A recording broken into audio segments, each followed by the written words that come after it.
Good evening, all of you.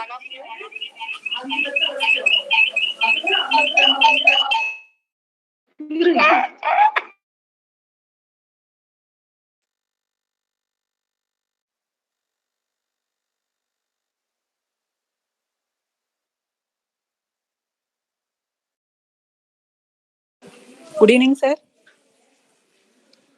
Ma'am, good evening, ma'am. Yes, ma'am. Good evening, sir. Yes, ma'am. Let us start, sir. Ma'am, yes, ma'am. Good evening to all. I welcome our resource person, Dr. M. Parthasarathi, Associate Professor, Department of Education and Technology, Bharia University, Coimbatore, and all the professors participating from various colleges to day 2 of our faculty development program on learning management system. Now I invite Dr. A. Kalavadi to introduce the resource person. Good afternoon, one and all present here. On behalf of Department of Mathematics, wholeheartedly, I welcome our today's chief guest, Dr. M. Parthasarathi sir, to this program. He is a renowned associate professor, Department of Educational Technology, Bardiyar University. He completed his PhD at 2011 and MPhil at 2005, PG degree at 2000, and UG degree in 1998 at Bardiyar University. He received Best Coordinator Award from IIRS ISRO. He completed 2 funded projects and 1 project is going on for a sum of rupees 30 lakhs. More than 20 students were guided by him for their PhD and MPhil. He published more than 15 research articles in various international journals. He published 2 books, and his achievements in academic is many more. Now, I request our guest speaker, Dr. M. Parthasarathi sir, to take over this session. Thank you, sir. Thank you, ma'am. And first of all, I thank the organizers for inviting me to deliver this lecture and shares my thoughts on learning management system, particularly on content development and learning management system. And I welcome all the participants. I hope my voice is audible that side. And I have already shared my screen. Let me go to the presentation. Okay. So the topic which I'm going to discuss today is a learning management system. But however, I would like to give some inputs on content development, then move on to the learning management system. So first of all, we should know there are different learning environments like physical classroom, virtual classroom, recorded video, flipped classroom, hybrid and blended type of classrooms. And we are all familiar with these terms since the COVID-19 situation. And before that, we were handling through this physical classroom, and virtual classroom is just the imitation of physical classroom, but the Google Meet or Zoom kind of environments are used. So in physical classroom, both the teachers and students will be at the same time at same location. In virtual classroom, at same time, but the people will be at different location. And the third one is flipped classroom. Some of you might have heard about this term, but for those who don't know, just I will tell you simply. The flipped classroom is just flipping the existing classroom, which means during the classroom, we spend most of the time like 30 minutes or 40 minutes for presentation. And later we spend some 20 minutes or 15 minutes for interaction.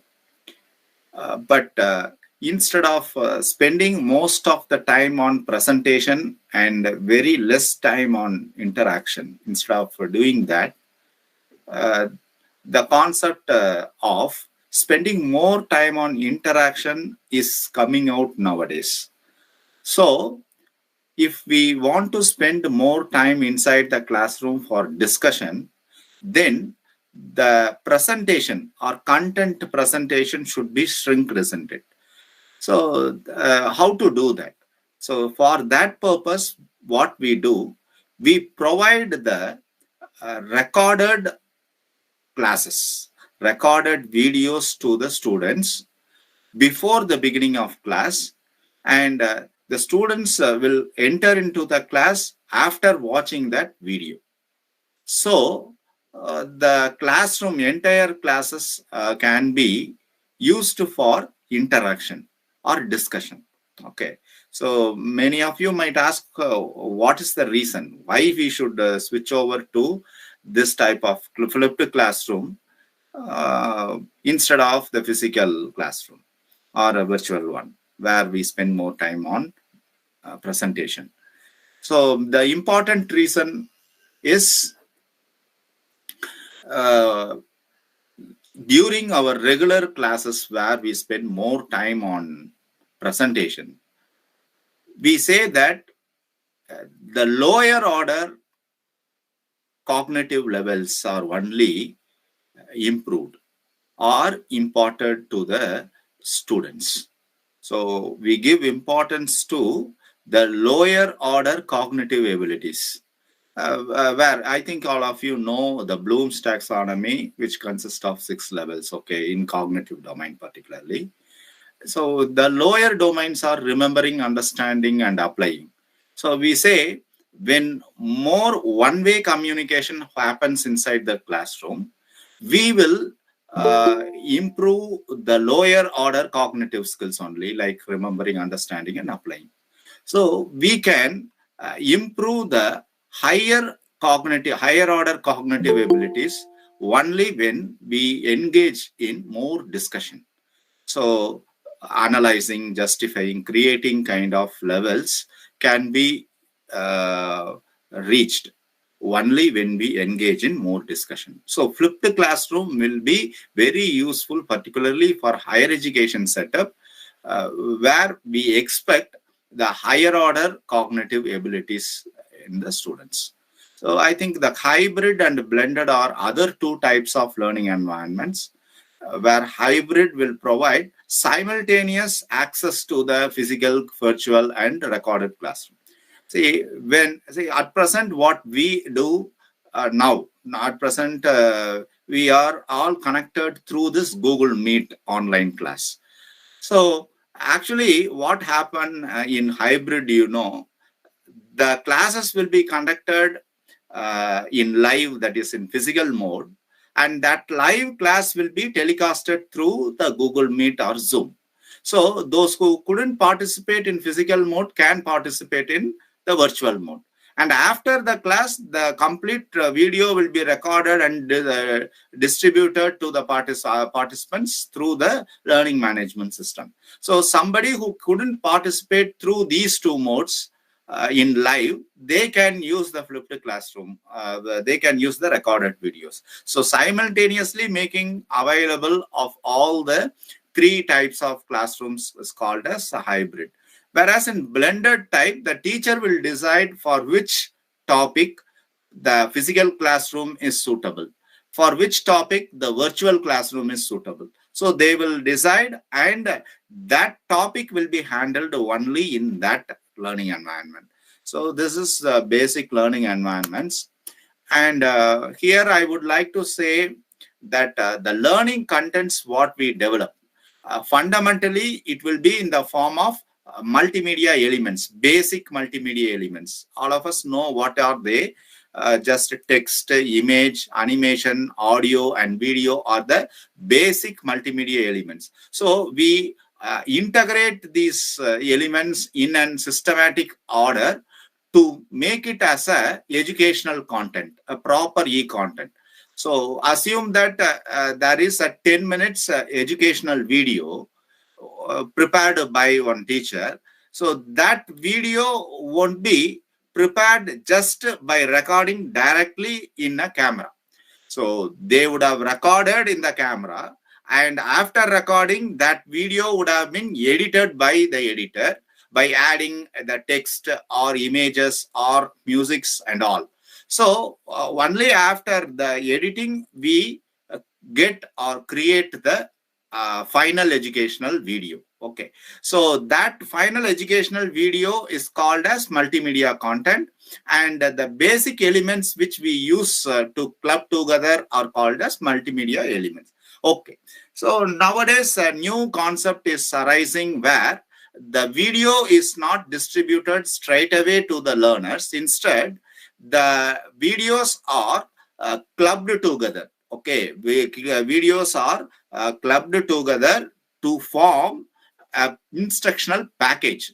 So that instructional package will be distributed over the learning management system. Okay, so now I'm not going to deal or discuss in deep about the content creation or package creation, but I will mostly talk about the learning management system, but I will also give little bit of information about content development. Okay, right. There are three types of contents basically. One is absorb content, do content, and connect content.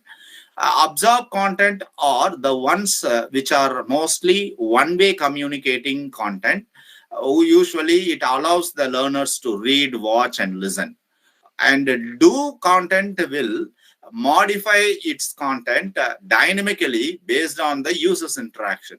See, whereas when we provide a PowerPoint presentation or a PDF file or even a video file, the video file belongs to the absorb content only, whereas the do content are live simulated material, or okay, live simulated or interactive material, where based on the interactions the things will change. Okay, so these are all virtual experiments. Okay, right. The connect content is the one which allows a group of people to connect together, or it will connect the learner with the real-time environment. Okay, so mostly in our online courses, on online programs, we see the absorb type of content only, and we also deliver this type of content only. Okay, so there are different models. See, straight away, just by sitting in front of the camera, we cannot start recording the content. So there are certain procedures. Okay, so for example, say in a real-time classroom, in face-to-face class, we used to prepare for the class, and we present that preparation inside the classroom. Okay, but the same way we cannot do when we go for recording. The preparation has to be done in a different way, which means writing a script, proper script. So here I have highlighted in red color the three phases. One is writing learning objective. Second one is writing storyboards. Storyboard refers to the script. Okay, and then presentation of the content. So whoever wants to prepare a e-content should first of all write a proper script, and they should present that script in front of the camera. Okay, right. So this is small information about the present online courses. According to UGC, for a 4-credit course, we should prepare the classes for 120 hours. Okay, prepare the classes, or the total classroom engagement will be of 120 hours. So the total 120 hours is divided in 4 quadrants. The first quadrant is video-based content. Second quadrant is the additional materials like text, PDF, PowerPoint, and all. The third quadrant is the interaction, both in synchronous way and asynchronous way. And the last quadrant is the assessment. Okay, both internal and external assessment.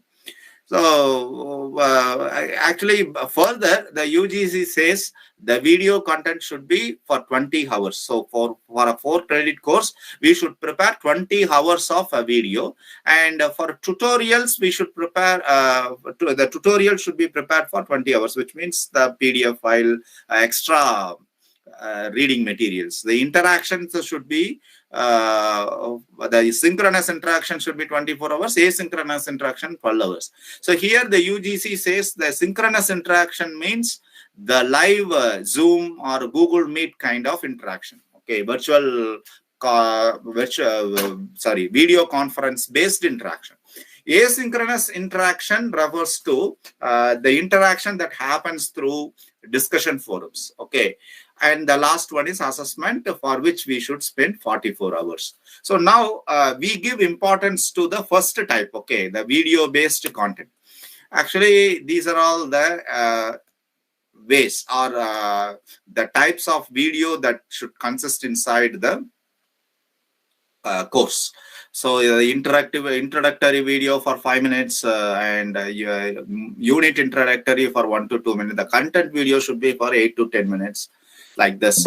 So it is not a strict regulation, but however, we should we can also, in online courses, we see the videos that run for 15-20 minutes and all. But the suggestion is if you prepare 8 to 10 minutes, it would be good. That's all. So these are all the different types of videos that we prepare, like lecture, demonstration, and collaborative. These are all the different learning theories that we should keep in our mind while preparing the content, particularly the video-based content. And I highlighted 3 areas at the starting. Okay, the teacher should do: writing and learning objectives, and preparing the script, and then we should present in front of the camera. So during the presentation, these are all the regular things that teacher should keep in mind, where the teacher should not read from the PowerPoint presentation or teleprompter. So we should speak straight away looking into the camera, avoid plagiarism. These are all various things that we should keep in mind. These are all the different professionals will participate in the content development. So assume that we developed the content. Now we should distribute it over the learning management system. Okay, so learning management system is simply a software application or a website. Okay, don't confuse with the definition written here. Just you keep in the mind, learning management system is a website which provide the facility for the teachers and students to interact. And there are different learning management systems available in the market, like Google Classroom, Blackboard, Moodle, Adobe Captivate Prime, Canvas, Edmodo. I think all of us have used Google Classroom during the COVID pandemic period. And it is a very simple one and also offered free to use. Anybody who have a Gmail ID can start a Google Classroom. Okay. And other learning LMSs are also popular, and among them, the Moodle learning management system is a very popular LMS. Okay, across the world, it is used in many educational institutions. So now I would like to compare the Google Classroom with the Moodle learning management system. See, as I told, Google Classroom is a simple LMS. It can be started when we have just a Google Gmail ID. But what is the difference? Why we should move to a Moodle kind of learning management system? Why should not we depend on Google Classroom? It's because, first of all, Google Classroom has 3 features only. The first feature is the content what we developed can be distributed over Google Classroom, whether it is a video or a PDF file or a PowerPoint presentation. Okay, even if it is some kind of an audio file. So any file can be Word file. Any file can be distributed over Google Classroom. Right. Second thing is we can conduct assignment on Google Classroom. Okay, Google Classroom where we can ask the students to submit assignment, and we can correct the assignment on the screen itself, and also we can also comment the assignment. So comment means we can highlight the important things or to be corrected things, and we can revert back to the student, where the student can submit again the corrected one. So these kind of assignment can be submitted in Google Classroom. This is 2. The third one is we can conduct a simple quiz. Okay, quiz means we can conduct a small test. So these are the 3 important features of Google Classroom. So what are the drawbacks? Okay, so this drawback, what I am telling, is not comparing to Moodle. The straight away, the Google Classroom itself has a limitation. Like, the Google Classroom can accommodate the participants, the teachers or students, only when they have a Gmail ID. So if a person doesn't have a anyway, Gmail ID is free to create. Just in 5 minutes or 10 minutes, we can create Gmail ID. But however, though only those who have that can enter into Google Classroom. This is one.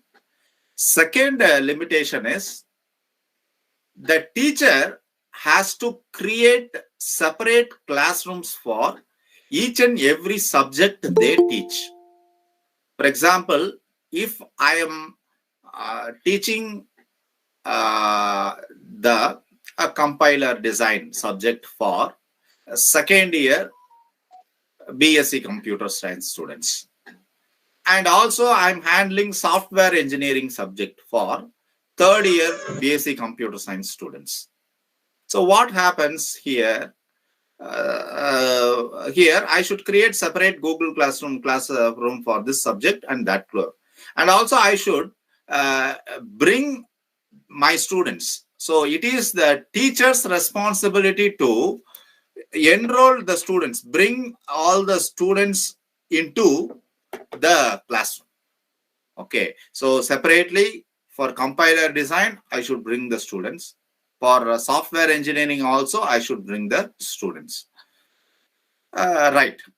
And during the class, that is during the semester, I can present the content, give assignments, and at the end of the semester, I have to take backups. So it is my responsibility as a teacher. So take a backup and keep it for future use and all. Okay, so I have to create a subject and I have to register the participants. And also at the end of the semester, I have to take the backups and all. Okay, right. So these are the drawbacks. Okay, now let us see what are all the advantages of Moodle learning management system. Okay, so as I told you, Moodle is a mostly used LMS across the world. If you find any problem, okay, so actually there are 4 levels in using Moodle learning management system. The top level is administrators, second level is managers, and the third level is teachers, and the fourth one is students. Okay, see, the teachers and students may not come up with more doubts or problems, but the managers and administrators will have many problems in installation and taking backup, maintaining backup, updating the learning management system and all. So when even teachers may also have doubts. For example, when they started a discussion forum, how to stop a discussion forum, how to stop the commenting for discussion forum, which means I want to stop certain students or all the students from commenting into discussion forum. So they can watch the comments, already existing comment, but they cannot further post the comments. So if you want to manage all these kind of things, you may face troubles. And if you want to get clarification on this, to whom you will contact? Maybe an administrator available in your institution, right? But instead of approaching that one person, you can just see the documentation, clear, full-fledged document available on Moodle site itself.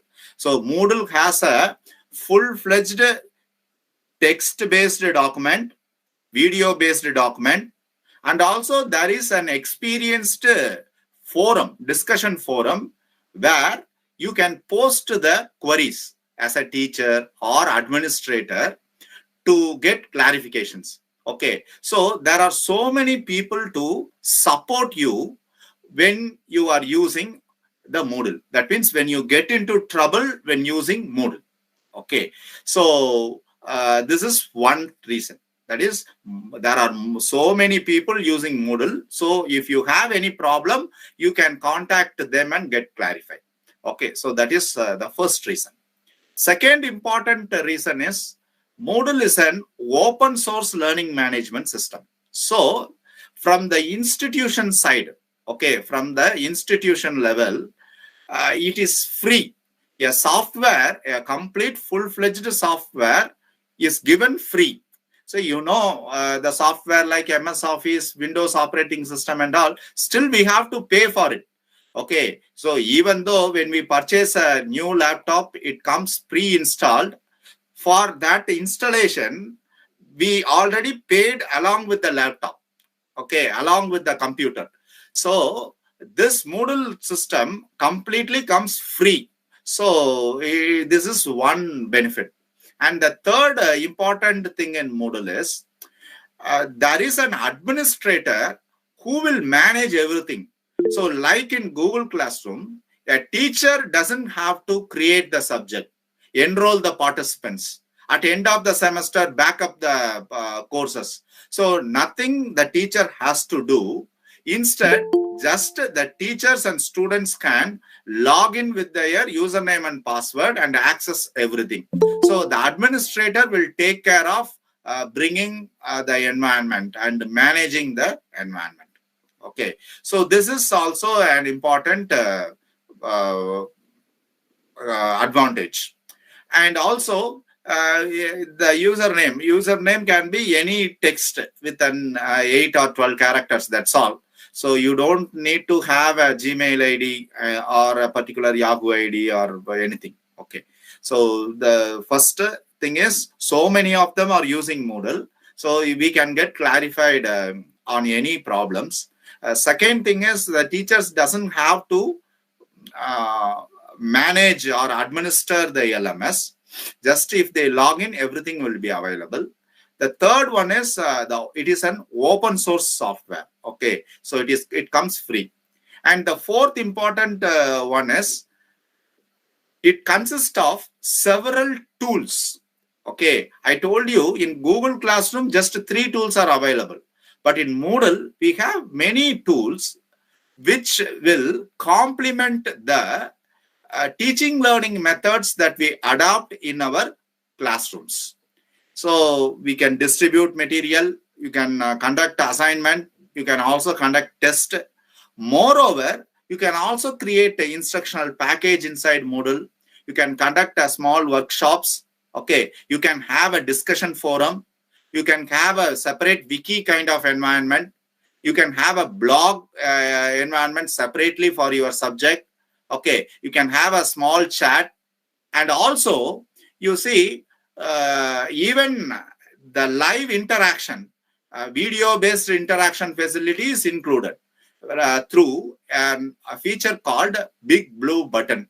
Okay, see, in Google Classroom, you should depend on Google Meet, isn't it? So like this, if you go to Edmodo or a Canvas kind of learning management system, there is no inbuilt live video conferencing facility.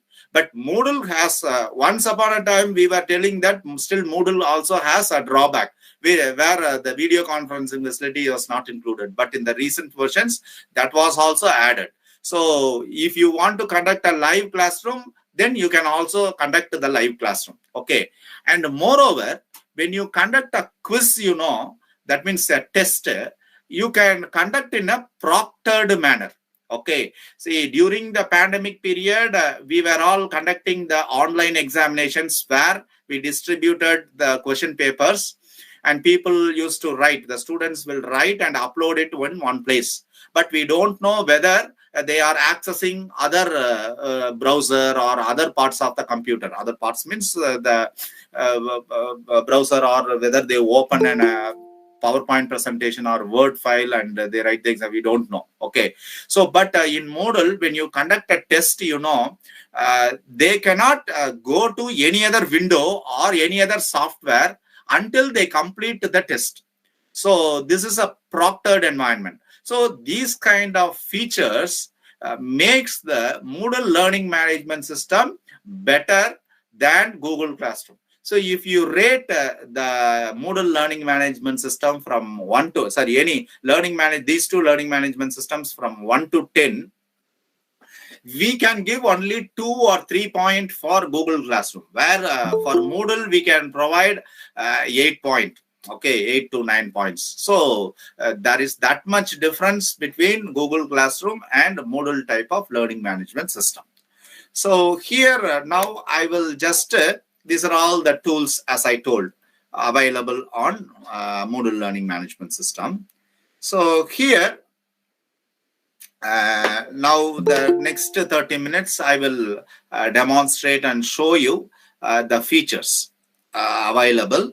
But to an extent, I will try to show the maximum in each and every tool. Okay. So now let me log into the Bharatiya University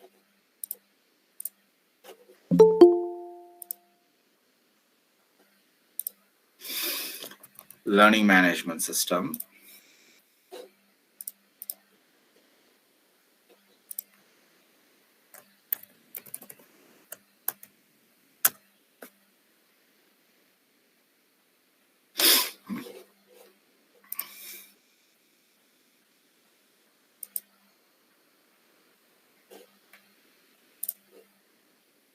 Okay, so just I have created a temporary course for this class. So I will use that for the demonstration purpose. So this is how the course will appear. See, when you log in, automatically it will display what are all the subjects that you handle in this semester. Okay, and for students, they will also see the subjects which they are studying. So sometimes, see, for example, in our university, we have a practice called supportive courses, where the students belongs to one department will take a subject from other departments, and it is compulsory for every semester. Okay, so when that student enters, they will see the subjects start in their department, in allied or elective department, and also the supportive departments. Okay, so all will displayed in one screen. So when the teacher enters into the subject, so the screen will appear like this only. Now I will just enable this one, which is called edit mode. This feature is available only to the teachers. Okay, the students, the screens will look same for teachers and students. So this is the only difference between student and teacher. Students will not have this option, but the teachers will have this option, right? And when you click on this add an activity, see here, see when you click on the participants, you will see the list of participants. Okay, here for temporary purpose, I have added 2 persons only. And if you want to send any message to the students, like you are postponing the class, because it is scheduled at 11 o'clock. For some reason, you want to postpone it to 2 o'clock. Or else you gave an assignment and tomorrow you are on leave and you want the students to work on the assignment tomorrow during the class hours. So like this, if you want to send any urgent messages in 1 sentence or 2 sentences, even you can use this option. Okay, and the messages will be accessed by the students and teachers through this button. So any message will be displayed here. So these are all the messages we were sending to the students, and okay, right. The students can also reply to our queries. Okay, for example, and one student has a doubt, just they can send a message. Okay, just they can go here and type your name, and if they type, the message will reach you to both your email ID and also mobile notification. Okay, so and another important thing with Moodle is a Moodle app is also available. Okay, mobile app is also available. So if you install in your mobile phone, you can do everything on your mobile phone itself. Okay, right.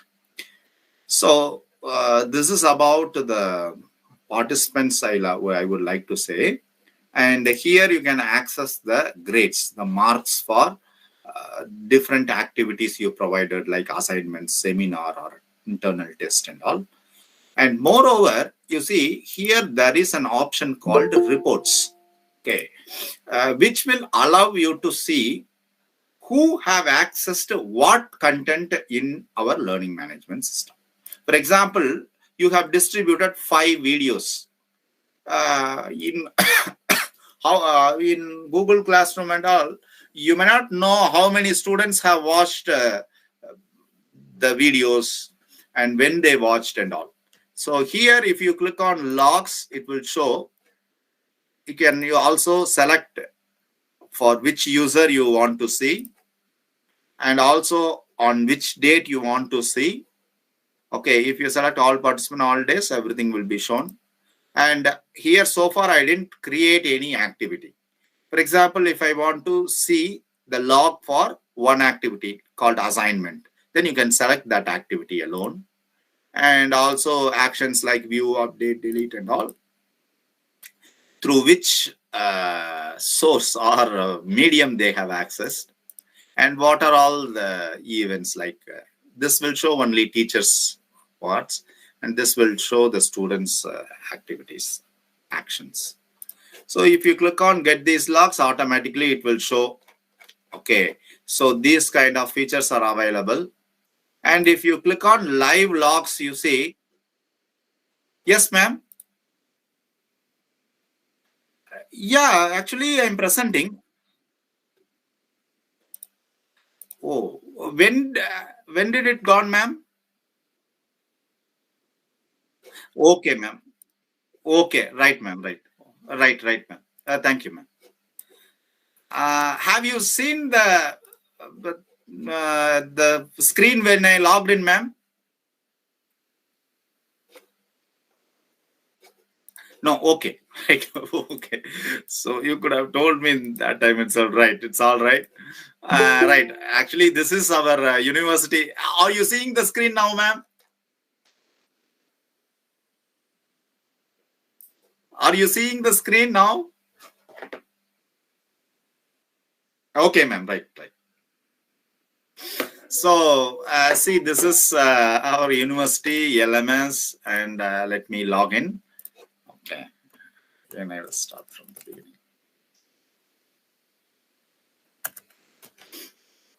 Okay. So in our university LMS, the first page is for the circulars and all. And here, as I told you,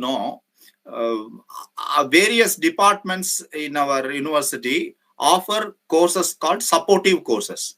And every semester, a student has to take up a course from other department. So they don't have to go and visit the departments and know the course and get registered into that. Instead, just they can click on this and register themselves. Okay. So here I am a teacher and I'm not allowed to participate in this course. Only students are allowed. Okay. So this is about the first page. And when I go to the my courses, this is what I was telling you, where the when you log in, you will see that as a teacher, you will see all the subjects that you are going to teach. So students also will see the subjects where they are learning. Okay. So when a student clicks on this one, so just they will be able to see the content. As a teacher, we have to enable this part. Okay. So enable this part. And I was talking about these features only. Okay. These features, what is it? I just selected the participant page, and this is where you can see the participants.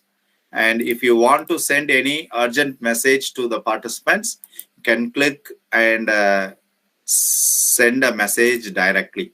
So just if you want to say 1 or 2 sentence messages, like I said, postponement of the classes, or you are on leave. So that kind of things can be passed to the students through this messaging option.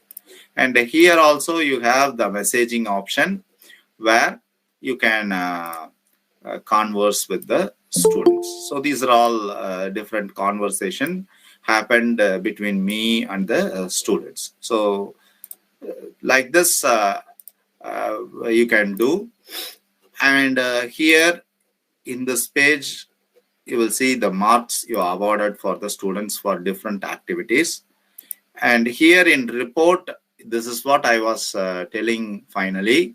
If you click on logs, you will see when the student entered into the system. See, these kind of things are not available in Google Classroom kind of LMS, right?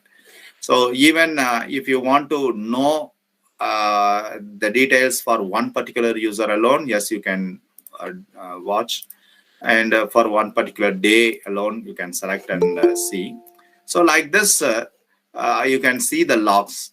And here in live log, you can see who are at present accessing the LMS. Okay, at present means your students. Okay, so your class, your subject participants.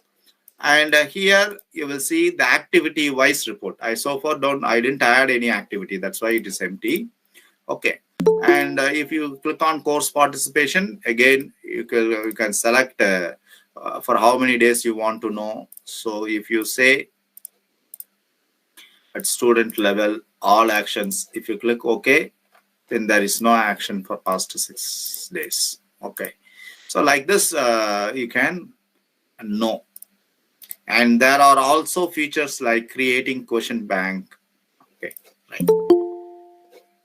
Now let me go to the activities. As I told you, there are several activities in Moodle, isn't it?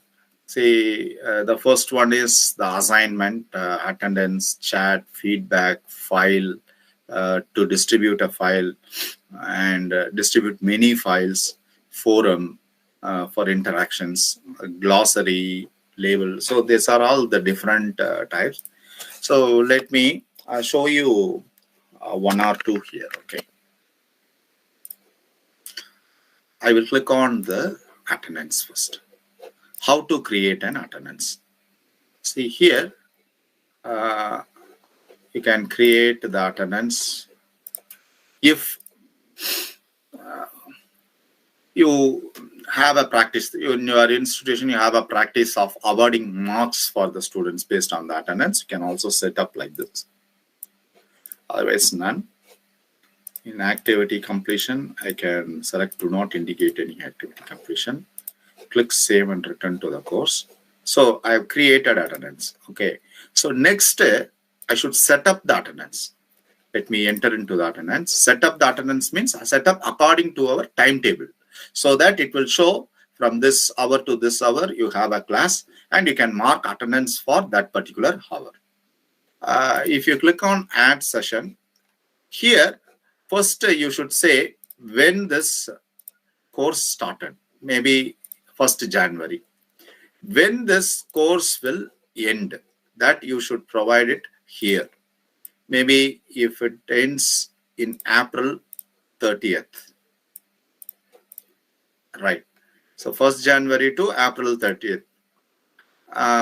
I am having the class from 11 o'clock to 12 o'clock on every day. Or you say Monday and Wednesday, I have class from 11 o'clock to 12 o'clock. So I want this to be repeated every week. Click on add. So now this is done only once. Okay, once at the beginning of the semester. So according to the timetable, we will set up. So here, you see, after this, for example, today is February 13. So today I don't have a class. Yesterday, if I had a class, if I want to mark attendance, click on this play button, select present. If you click on this, all of them will get presented. And whoever is absent, you can mark the absent and click on save and show. See, once if you submit the attendance, it will be marked with this green color icon. Okay. And if you, this is a public holiday, 14 February, 15, 19 February is a public holiday. Just if you click on this, you can delete that session. Or else you are on leave, you didn't take the class on that day. You can also click on this and delete the session. Okay. Or else if you want to modify that, see, it is said from 11 o'clock to 12 o'clock. For some reasons, I advanced this class from 10 o'clock to 11 o'clock. Click on save changes. So the change will happen only for this particular session. So like this, you can make modification and record the attendance. Okay. And the next one is assignment. This is same like the Google Classroom, but it has many other features also. Like, let me give a name for this. Here you can mention when the assignment will start, when it will end, whether you should be reminded. And here, see, the students can submit through the box that will appear on the screen.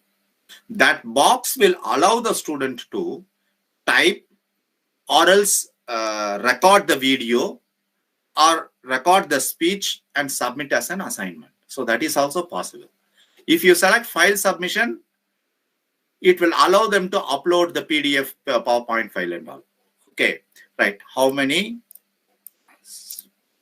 files? What is the size of the file? So if you want to mention any specific file type, that can also be done. And if you don't allow file submission, everything will disappear. Only online text part will be here. So here, let me click on save and return to course. Okay, see, this is available. Let me log in as a student and show you how this will appear for the student. Here, let me log in as temp 1. Okay, if you go to my courses, this person has only this subject. So if that person clicks here, this is how it will appear. Okay, see here, this box will allow the student to manage, edit, or link to the video that the person has already created. Also, it will allow the student to record the video. Okay, see, like this, you can record the video and stop recording, attach recording. See, automatically, this is a HD video, that's why it is very big. So the assignments can be submitted like this also. Right, let me cancel it. Now enter into the student's page, sorry, teacher's page. So like this, you can create the assignment. It allows all different multimedia forms. So the Google Classroom doesn't allow. Maybe they should have created the video separately. They can upload it in the assignment. That's how they have to do. And you see, you can create a forum here. Okay. See, here there are 5 types of forum. Actually, 4 types only. Okay. So the last 2 look same, only little bit change in the appearance, not technical difference, only in appearance. A single simple discussion forum will allow